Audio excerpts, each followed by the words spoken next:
Leo Messi y su padre fueron condenados en España por fraude fiscal. José Luis López es periodista del canal Telecinco de España. José Luis, buenos días, gracias por atendernos.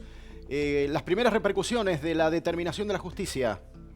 Hola, buenos días. Mira, pues la audiencia de Barcelona ha condenado hace apenas unos minutos al delantero del Barça, Leo Messi, y a su padre, Jorge Messi, a 21 meses de prisión, lo que implica que ninguno de los dos deberá ingresar en prisión, a pesar de evadir impuestos a la Hacienda española durante los años 2007, 2008 y 2009, ninguno de los dos deberá ingresar en prisión.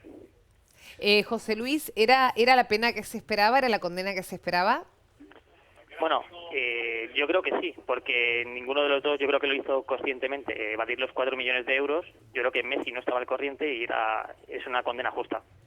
José Luis, había varios frentes de evasión abiertos. ¿Por cuáles concretamente la justicia entendió que había responsabilidad? Por evadir esos 4 millones de euros en concepto de derechos de imagen durante 3 años, durante los años 2007, 2008 y 2009. Igualmente consideró que más allá de las declaraciones del jugador de Messi, que había dicho que él desconocía los contenidos de los contratos, igualó las condenas para ambos, tanto para él como para su padre.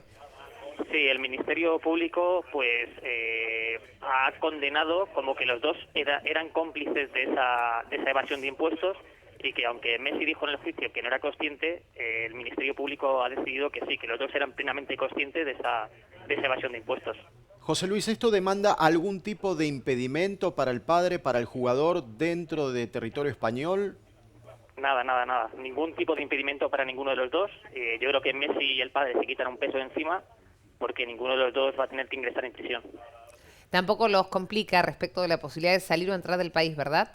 Nada. No les complica en absoluto. Pueden entrar y salir libremente del país.